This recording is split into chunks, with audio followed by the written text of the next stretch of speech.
Good morning friends, welcome to our YouTube channel perfect knowledge. आप सभी का perfect knowledge YouTube channel पर हार्दिक स्वागत करते हैं। दोस्तों, आपको पता है कि हम जो है वो सीरीज चला रहे हैं इंग्लिश ग्रामर की बेसिक टू एडवांस। आज हम जो टॉपिक शुरू करने जा रहे हैं दैट इज प्रोनाउन। हम पिछली वीडियो में जो है नाउन का टॉपिक कवर कर चुके हैं। जिन भी दोस्तों ने नाउन की वीडियो नहीं देखी है वो जाकर के जो है वो नाउन की वीडियो को देख करके आए, ताकि आपको प्रोनाउन का जो टॉपिक है वो बिल्कुल क्लियरली समझ आ सके, अंडरस्टैंड कर सके। नाउन वाली वीडियो का जो लिंक है वो आपको डिस्क्रिप्शन में मिल जाएगा। दोस्तों चलिए शुरू करते हैं प्रोनाउन टॉपिक को। प्रोनाउन क्या है इसको देखेंगे कि प्रोनाउन है क्या असल में, ठीक है ना। प्रोनाउन, तो दोस्तों प्रोनाउन जैसे कि आप इसको देख पा रहे होंगे कि जो प्रोनाउन है वो दो वर्ड से मिलकर के बना है।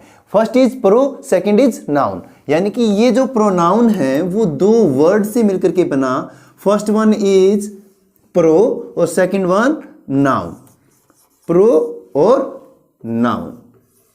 आपको पता होगा दोस्तों कि जब हम बात करते हैं, जब भी कोई न्यू हैंडसेट आता है, न्यू मोबाइल आता है, आप देखते हैं कि मोबाइल का एक मॉडल देते हैं कि ये जो फ़ोन है ये 11 है, 12 है, 13 है, 14 है, 15 है।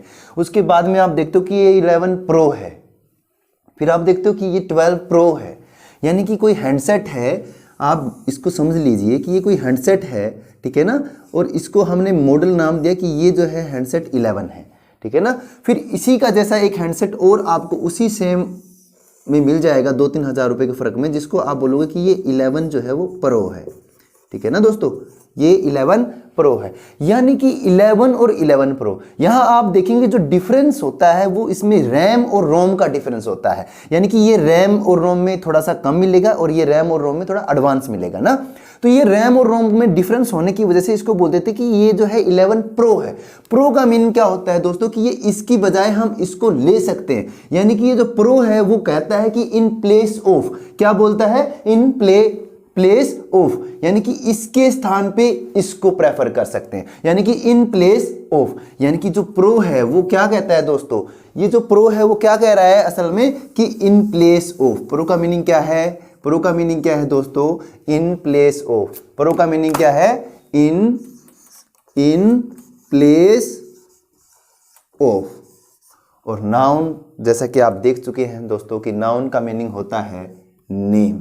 नाउन का मीनिंग क्या होता है दोस्तों, नेम, ठीक है ना। तो यानी कि हम कह सकते हैं कि नाउन के स्थान पे जो शब्द आते हैं, नाउन के स्थान पे, यानी कि इन प्लेस ऑफ नाउन, यानी कि a word that used in a place of noun क्या कहलाएगा, इज कॉल्ड प्रोनाउन। यहां से हमने डेफिनेशन को क्रिएट कर लिया दोस्तों। जैसे कि हम डेफिनेशन क्रिएट करते हुए आते जाते हैं। डेफिनेशन हमने नाउन की क्रिएट की, डेफिनेशन हमने ग्रामर की डेफिनेशन हमने जो है पार्ट ऑफ स्पीच की जो कि पिछले वीडियोज में है। जिन भी दोस्तों ने पिछली वीडियोज नहीं देखी, मैं रिक्वेस्ट करता हूं कि आप वो जो वीडियो है जाकर के जरूर देखें। इन प्लेस ऑफ नाउन, यानी कि यहां से हम बनाएंगे डेफिनेशन किसकी, प्रोनाउन की। यानी कि ए word that used in place of noun, यानी कि एक वर्ड, एक शब्द जो किसके स्थान पे आता है, इन प्लेस ऑफ नाउन के स्थान पे आता है, तो उसको बोलते हैं दोस्तों इज कॉल्ड प्रोनाउन। क्या बोलेंगे दोस्तों, उसको हम बोलेंगे प्रोनाउन बोलेंगे। यानी कि नाउन के स्थान पे जो शब्द आते हैं उसको बोलते हैं दोस्तों प्रोनाउन। चलिए अब हम इसके जो है वो काइंड्स को देखते हैं कि जो प्रोनाउन होते हैं वो कितने काइंड्स के होते हैं। चलिए देखते हैं दोस्तों। चलिए दोस्तों अब हम जो है वो पढ़ेंगे काइंड्स ऑफ प्रोनाउन, ठीक है ना। तो काइंड्स ऑफ प्रोनाउन में हम दोस्तों देखेंगे कि कितने प्रकार के प्रोनाउन हम पढ़ते हैं, ठीक है ना। Kinds of pronoun. First one जो प्रोनाउन है दोस्तों वो है हमारा पर्सनल प्रोनाउन। क्या है दोस्तों, पर्सनल प्रोनाउन, ठीक है ना।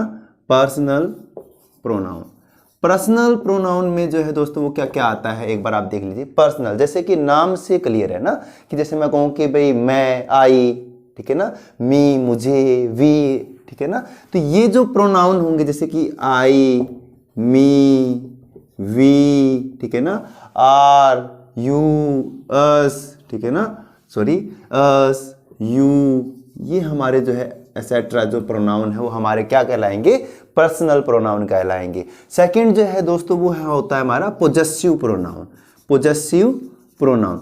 अब आपको दोस्तों याद होगा जब हमने केस टेबल की थी नाउन वाले चैप्टर में, तो केस टेबल में हमने पोजेसिव प्रोनाउन को देखा था, ठीक है ना। तो पोजेसिव का मीनिंग होता है संबंध को बताना, ठीक है ना। तो संबंध वाचक सर्वनाम, इसका मीनिंग क्या हो गया, संबंध वाचक सर्वनाम, यानी कि जो संबंध को बताते हैं वो प्रोनाउन। संबंध को बताने वाले कौन से हैं दोस्तों, देखो माइन, ठीक है ना, आर्स, ठीक है ना, योर्स एसेट्रा।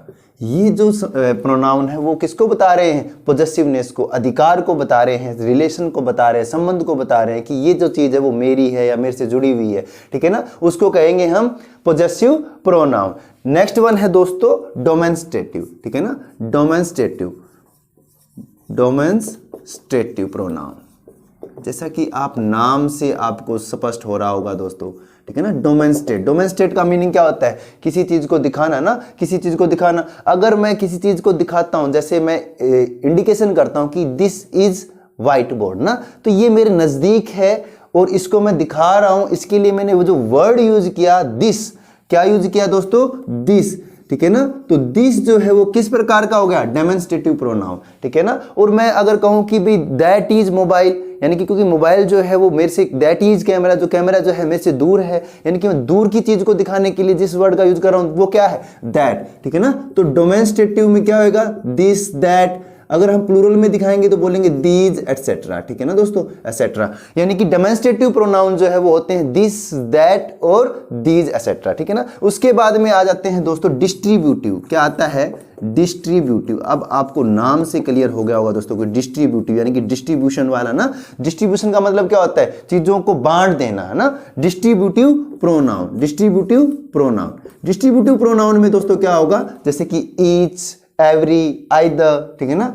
ईच, ईच जो है वो क्या कर रहा है, देखो ईच हर एक, यानी कि पूरे ग्रुप को हर एक, यानी कि बांट दिया, ठीक है ना, ईच, ठीक है। ईदर, ठीक है, ईदर और नीदर ये आ जाएंगे दोस्तों हमारे, ठीक है ना, ईदर, नीदर एसेट्रा। क्लियर है। डिस्ट्रीब्यूटिव के बाद में हम आते हैं, डिस्ट्रीब्यूटिव के बाद में हम आते हैं रेसिप्रोकल जो है प्रोनाउन होता है हमारा, ठीक है ना, रेसिप्रोकल प्रोनाउन, रेसिप्रोकल, ठीक है ना। अब आप यहां से इस नाम से भी देख सकते हैं रेसिप्रोकल प्रोनाउन।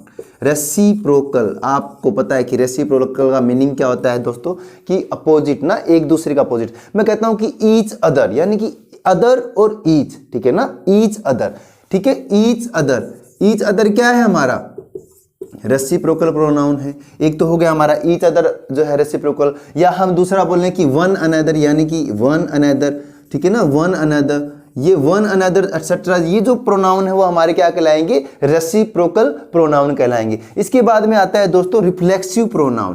क्या आता है, reflexive pronoun, reflexive pronoun. Reflexive pronoun में दोस्तों क्या आता है, देखो रिफ्लेक्स, रिफ्लेक्स का मतलब होता है किसी चीज को रिफ्लेक्ट करना ना, रिफ्लेक्सिव। जैसे कि मैं कहूं कि भाई मैं मेरे अपने आप को रिफ्लेक्ट कर रहा हूं, तो मैं कहूंगा कि माई सेल्फ, ठीक है ना, माई सेल्फ, माई सेल्फ, ठीक है ना, योर सेल्फ, ठीक है ना, आवर सेल्व्स, सेल्व्स आएगा ना दोस्तों, एसेट्रा।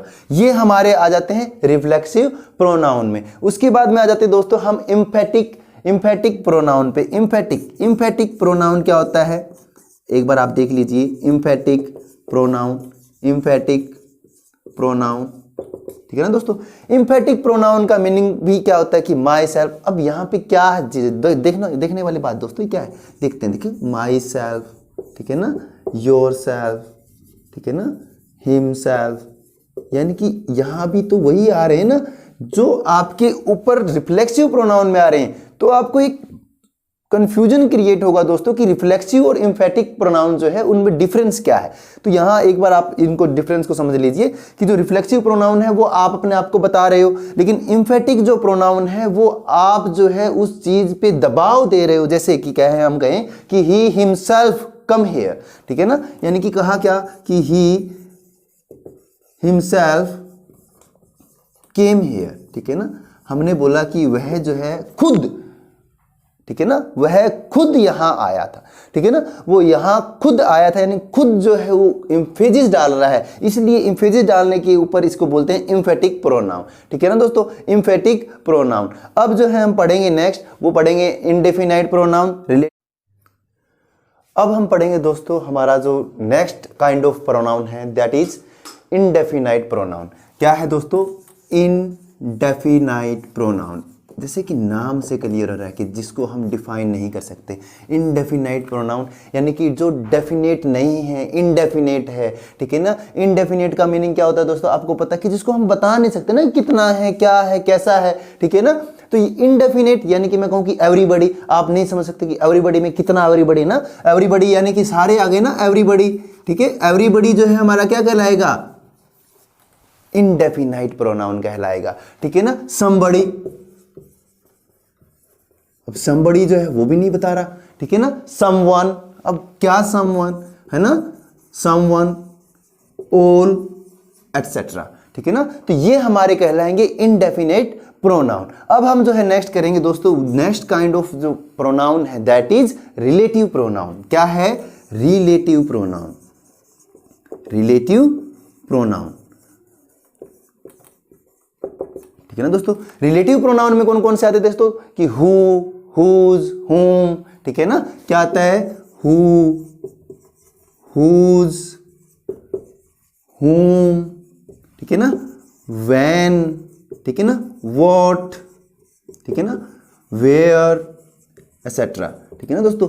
ये जो आते हैं हमारे, आते हैं रिलेटिव प्रोनाउन में। देखो रिलेटिव प्रोनाउन यानी कि दो सेंटेंसेस को बीच जो संबंध है उसको बताने के लिए, उसको जोड़ने का काम करने के लिए जो वर्ड यूज करते हैं दैट इज रिलेटिव प्रोनाउन। यानी कि दो सेंटेंसेस है और दोनों सेंटेंस जो है एक दूसरे पे डिपेंड, यानी कि जो सेंटेंस है वो दूसरा उससे संबंध रखता है, वो संबंध को भी बताए और उस सेंटेंस को कनेक्ट करने का भी काम करता है, दैट इज रिलेटिव प्रोनाउन। उसके बाद में हमारा आता है दोस्तों interrogative, interrogative pronoun, interrogative pronoun. अब जो इंटेरोगेटिव प्रोनाउन है दोस्तों, आप सोचेंगे कि इंटेरोगेटिव प्रोनाउन क्या होता है? इंटेरोगेट, जब आपको पता है कि जब पुलिस आती है और किसी व्यक्ति से जब पूछताछ करती है तो हम उसको बोलते हैं कि इंटेरोगेशन जो है वो चल रहे हैं, इंटेरोगेट कर रहे हैं, है ना। तो इंटेरोगेट का मीनिंग क्या होता है? पूछताछ करना, आस्क ए क्वेश्चन ना। तो जब प्रोनाउन वो जो पर्सनों को पूछता हो, क्वेश्चन करता हो, उसको हम बोलेंगे क्या? इंटेरोगेटिव प्रोनाउन, ठीक है ना। तो इंटेरोगेटिव प्रोनाउन में भी वही आ जाएंगे दोस्तों, हु, क्योंकि क्वेश्चन करेगा कि हु जो है वो क्वेश्चन कर रहा है, व्हाट क्वेश्चन कर रहा है ना, व्हाट, वेयर जो है वो भी क्वेश्चन कर रहा है दोस्तों, ये एटसेट्रा, यानी कि ऐसे ही जो यानी कि क्वेश्चन करने वाले जो हमारे प्रोनाउन है वो हमारे किस में आ जाएंगे, किस कैटेगरी में हम इंक्लूड कर लेंगे? इंटेरोगेटिव प्रोनाउन में। अब लास्ट जो है हमारा वो रहता है कि जो टाइप है, काइंड है हमारा प्रोनाउन का, दैट इज एक्सक्लेमेटरी, ठीक है ना। एक्सक्लेमेटरी सेंटेंस का जो काइंड है एक्सक्लेमेटरी प्रोनाउन, ठीक है ना दोस्तों। एक्सक्लेमेटरी प्रोनाउन में आता है हमारा व्हाट। जब हम किसी सरप्राइज को बताते हैं ना कि हमको कोई चीज इतनी ज्यादा अच्छी लग जाए, ठीक है ना, इतनी ज्यादा अच्छी लग जाए कि हम जब उसको एक्सप्लेन करते हैं तो हम उस वेरी ब्यूटीफुल के लिए हम यूज कर लेते हैं कि व्हाट ए कार, है ना। व्हाट ए कार यानी कि वो कार कितनी सुंदर है, व्हाट ए कार, ठीक है ना। सरप्राइज हो रहे हैं, ठीक है, तो उसके लिए हम यूज कर रहे हैं व्हाट का। और व्हाट क्या है हमारा? एक्सक्लेमेटरी प्रोनाउन है दोस्तों, ठीक है ना। तो ये हमने पढ़ा आज काइंड्स ऑफ प्रोनाउन। अब हम इन टॉपिक्स को थोड़ा डिटेल में जो है नेक्स्ट वीडियो में करेंगे, वन बाय वन, ठीक है ना। तो हमारे YouTube चैनल से बने रहिए दोस्तों। हमारे YouTube चैनल को अगर आपने अभी तक सब्सक्राइब नहीं किया है तो सब्सक्राइब कीजिए, अपने दोस्तों को शेयर कीजिए, और ये वीडियो कैसी लगी कमेंट में जरूर बताइएगा। Thank you. जय हिंद, जय भारत।